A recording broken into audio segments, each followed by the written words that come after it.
Today we've got a new Mr. Ballen video on the tagline, and this one is the missing hiker case takes the most imaginable Hollywood turn that he's ever seen. I think this is one of those ones where you have to guess the celebrity. So let's check it out.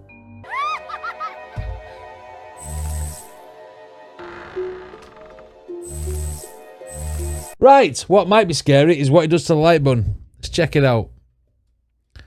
Today, I'm going to tell you 3 stories about real people who had something totally unexpected and insane happen to them, think like stranger than fiction, that kind of thing, that not only changed their lives, but also in some of these cases, changed the lives of millions of other people too. Wow. Now, Okay. These stories are kind of a slight departure from what is considered normal on this channel. They're not that far off, but they're a little different. So if you like them, let us know in the People are not going to places that they shouldn't go and then end up getting killed by something weird. That's what he's going to say.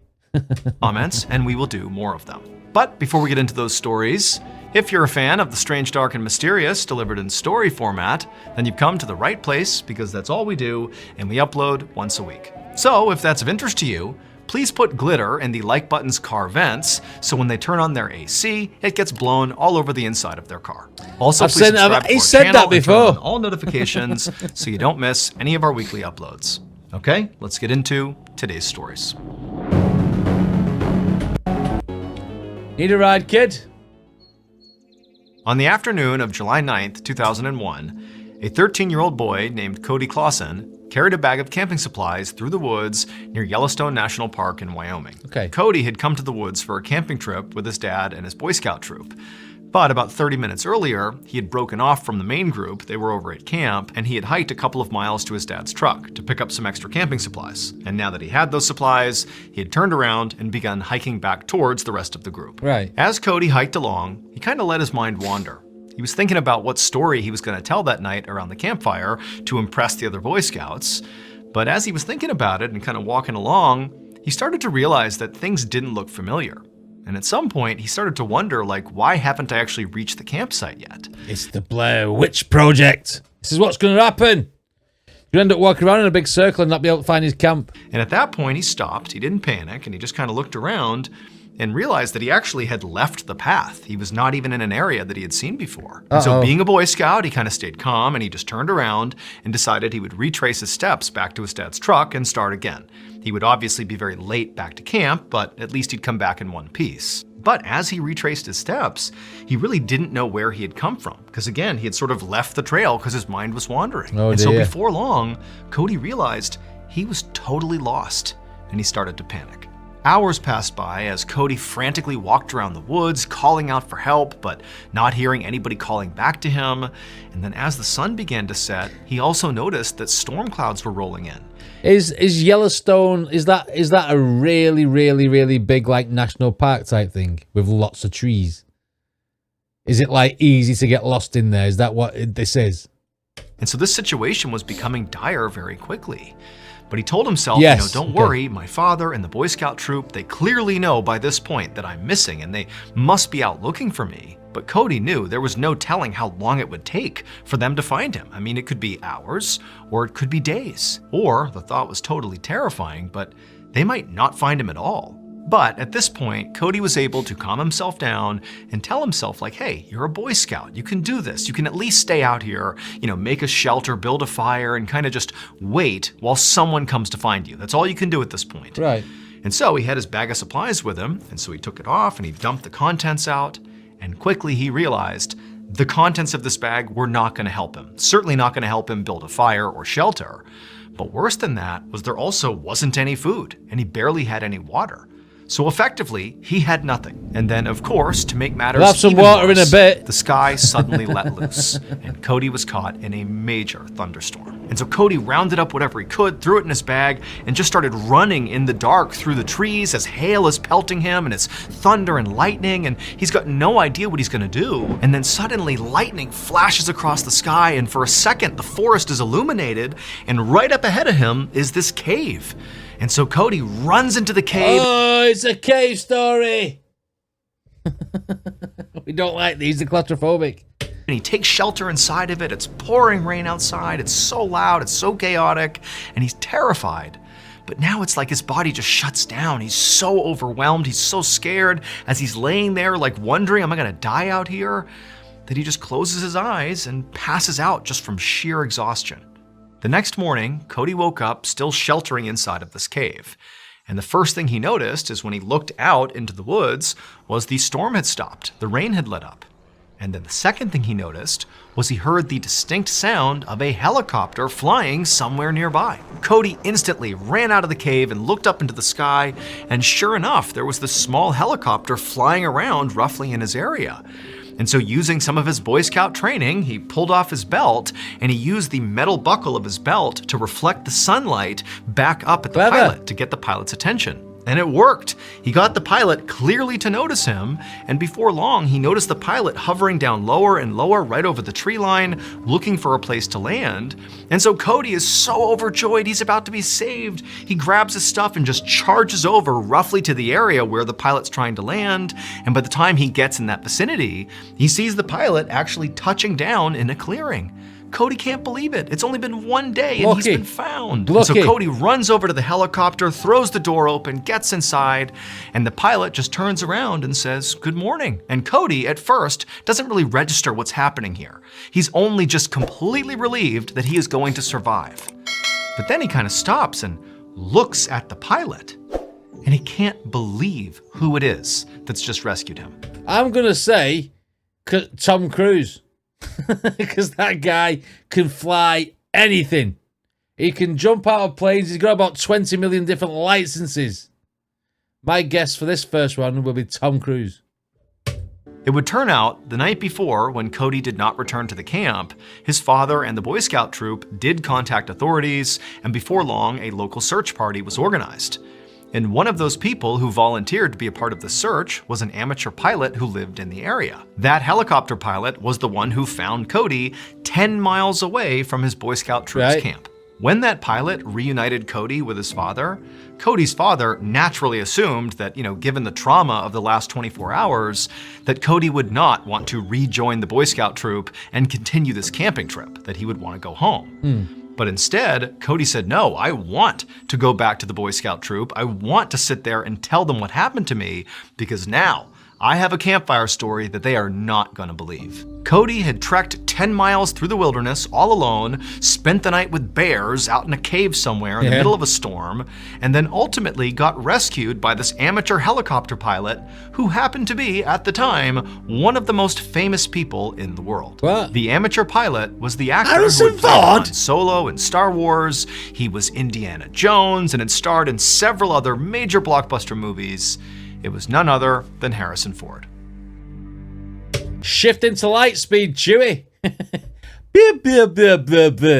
Thought you said to fix the hyperdrive. This helicopter's slow as shit. No way did Harrison Ford save a kid. I'm not having it. That's cool. Nice one. Claim to fame? You know that? No, I don't. Hospital rhythms. Now, Baz tells me he's interested to see, Baz on stream, is interested to see if I can guess who this Hollywood person is. Oh, celebrity, famous person. Hospital rhythms, let's go. In September of 1954, a 14-year-old boy named Rich shuffled... Baz is 108 years old. How am I going to know who's in 1954? We're doing this on a stream, which is why I'm complaining now. I mean, what? How am I going to know this? his way down the hallway of a children's hospital in England. He coughed and wheezed as he slowly walked down the hall next to other sick kids as they made their way towards the hospital's classroom. Now, Rich didn't know what kind of lesson he and the other kids were going to get today, but frankly, he didn't care. Anything was better than just sitting in his hospital room, bored out of his mind. So Rich was in the hospital because he was suffering from tuberculosis, which is an infectious lung disease. Yeah. And over the past 10 weeks, he'd been bouncing around to different hospitals.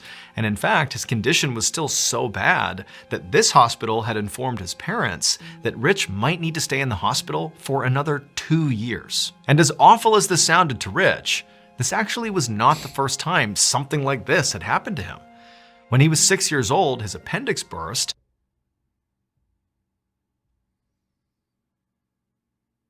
Rich.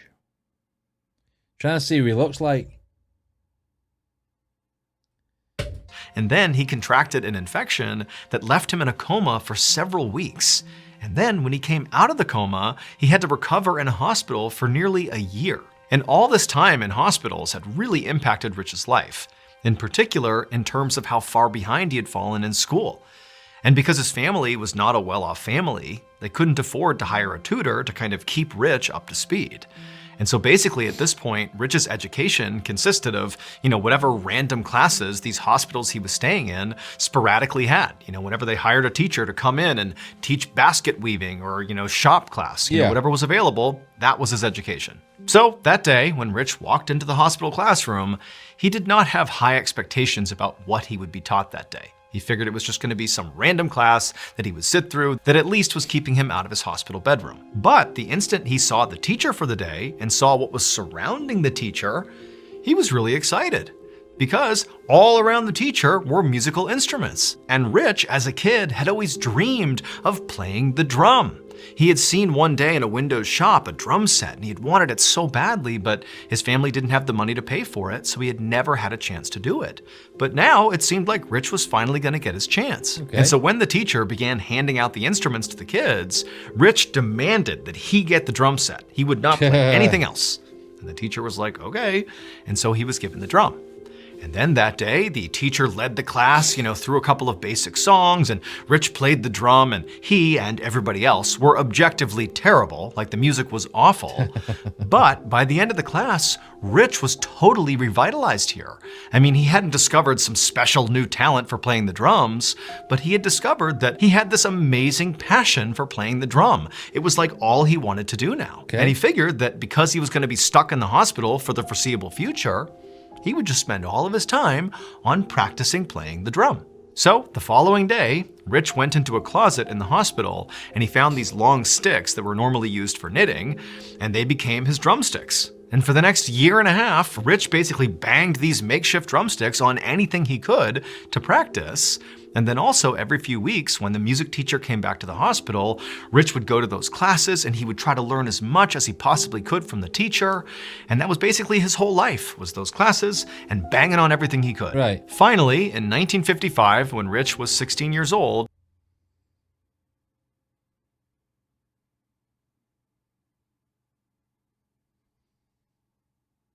Which one's Rich?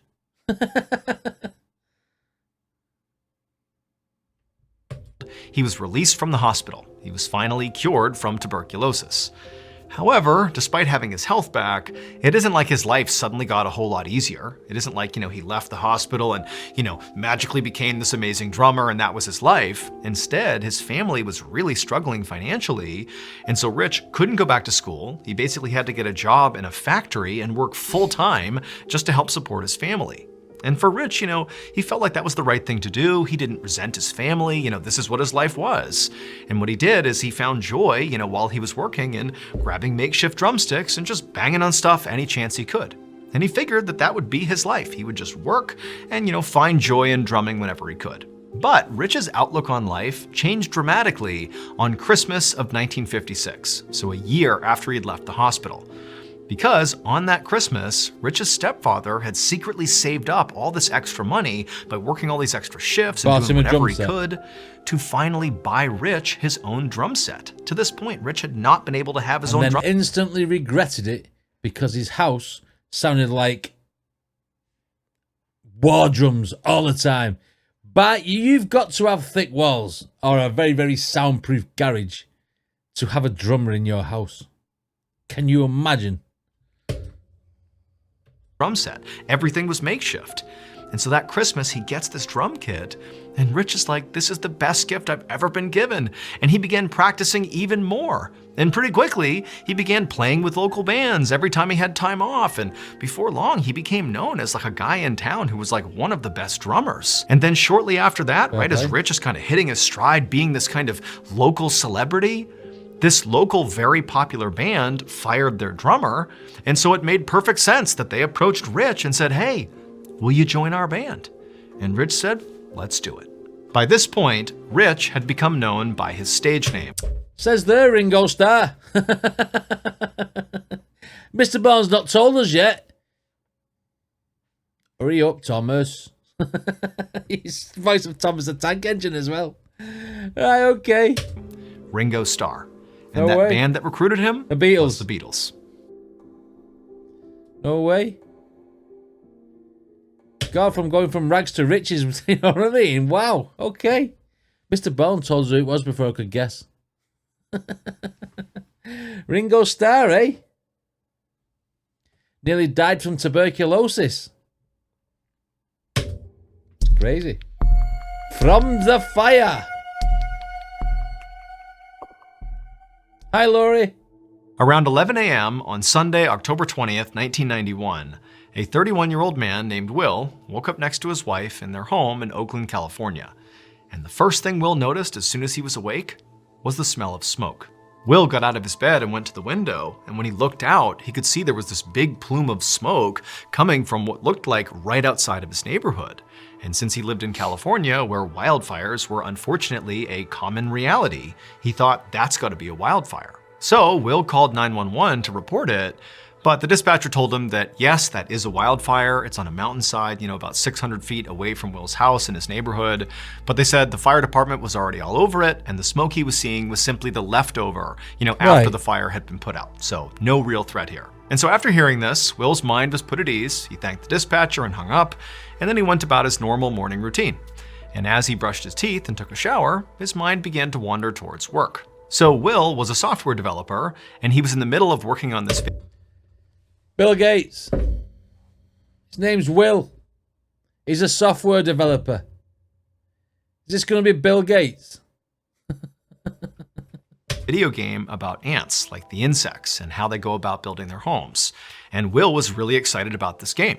But as Will left the bathroom and happened to look out the window that he looked out before and saw that plume of smoke out on the mountainside, any thoughts of his video game immediately vanished. Because now he was looking out and he saw this huge cloud of smoke that, in addition to being much bigger, there was also obvious flames licking up. Like, clearly the fire is not extinguished, and worse, it appeared the fire was moving in the direction of his neighborhood, and pretty quickly. And so Will immediately grabs the phone and he calls 911 again, and he reports that, hey, I'm seeing a fire here. And he could tell just from the dispatcher's voice that they were kind of surprised. They felt like the fire was under control. Like, what are you talking about? And so Will realized, like, based on this response, I can't afford to wait for help. I mean, it's unclear if they even know what's going on here. And this fire appears to be moving right towards me. And so after hanging up with the dispatcher, Will knew he had to act. And so Will runs to his wife, who by this point, she's looking out the window too. She's terrified. And they're like, what are we gonna do here? And they decide, we just gotta evacuate. Like, by this point, the fire is literally coming right towards them. The smoke is beginning to overwhelm them. And so they just grabbed a couple of bare necessities. They charged out of their house and they're looking down the street. And again, the smoke by this point is kind of, making it hard to see, but they can see other neighbors are frantically getting in their cars to evacuate as well. And Will and his wife, they're about to speed off when they remember their neighbors had gone away for the weekend and they had left their old parents to look after their 2-year-old kid. Shit. And they didn't have a car. And so Will's like, oh my gosh, he runs next door, he pounds on the door, and the grandparents, they come out and they're scared as well. They have the 2-year-old, and Will's like, come on. They grabbed a couple of necessities, they hopped in Will's car, and before long, all of them were peeling down the road, evacuating. 1 week later, Will returned to his neighborhood. This time in the passenger seat of a police cruiser, because you needed an official escort to be able to go into this area because of how dangerous it was. There was debris everywhere. When the police officer stopped in front of Will's address and Will got out, he looked at where his house used to be and it was just gone. Like every other house in his neighborhood. It was completely left. That's sad, though, isn't it? That's tragic. Look at the devastation there. Wow. House used to be, and it was just gone. Like every other house in his neighborhood, it was completely leveled by this fire. That fire burned for 4 days, destroyed thousands of homes, including basically Will's entire neighborhood, and it killed 25 people. Will walked towards the rubble that used to be his home, and as he stood there surveying the area, he was hit with this epiphany. He didn't really care that he had lost all of his things, like everything he owned basically had been destroyed by this fire, but he just didn't care. Instead, all he cared about and all he was grateful for was his family. Like, they had survived, they'd escaped the fire. That's what mattered.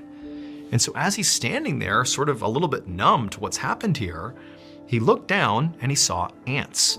Now remember, he was developing this video game about ants, and so had done tons of research about ants. And he saw these ants that definitely were destroyed by this fire as much as the people were. I mean, their colonies were all burnt up and destroyed as well. Yeah. But he saw these ants, and what they were doing was gathering supplies and rebuilding, brick by brick. That's what they were doing. That's what ants do. They simply go forward and rebuild, no matter the tragedy. And this gave Will an idea. 9 years later, Will finally released his video game. But it was not the game he had been developing, the one about ants. Instead, it was inspired by the ants he saw marching. 1991. So, year 2000. The video game. Too early for Minecraft. Building. Oh, okay. What is it? About ants. Instead, it was inspired by the ants he saw marching through the rubble after this horrible fire. In this game he made, you could create characters like avatars who could live entire digital lives. The Sims. Complete with homes and neighbors and spouses and kids and friends. Like it really was an actual universe in this game. But this game is not set in a perfect fantasy world. Instead, the universe that these characters live inside of is meant to mimic the real world that we live in, where tragedies can strike, and often do, sort of unpredictably. Death, destruction, wildfires, you name it, that's just kind of part of living in this world.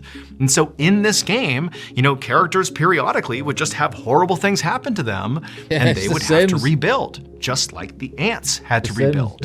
And just like Will and his family and everybody else affected by that fire. You just have to move forward and rebuild. Will's game wound up being a massive success, selling tens of millions of copies worldwide, and today hundreds of thousands, maybe even millions of people still play it. Really? Will's full name was Will Wright. Will Wright? And the game he created was The Sims. Look at it on that old Dell. Wow. Well done, lad. Well done. Got something positive out of a negative. The Sims, that was boring, that, man. Sorry, the game was boring. You're watching people have a life. You're not having a life, ironically, by watching people have a life. Digital people that are not real. And then there was like Sim Hospital, where people got sick and you had to call a fucking doctor. No, I like the action games. I like killing zombies and like fighting and stuff like that. I was into like all them sort of games. The Sims, it really didn't stand out for me. But interesting. The favourite one there was the Harrison Ford. That guy flies the Millennium Falcon, not an helicopter. Didn't even know he had an helicopter license. That's crazy. That is crazy. I'm really impressed with them stories today. What a great few episodes from Mr. Ballen. Anyway, what did you guys think of this reaction? Let me know in the comments. Don't forget to check out the original video, and I'll see you next time.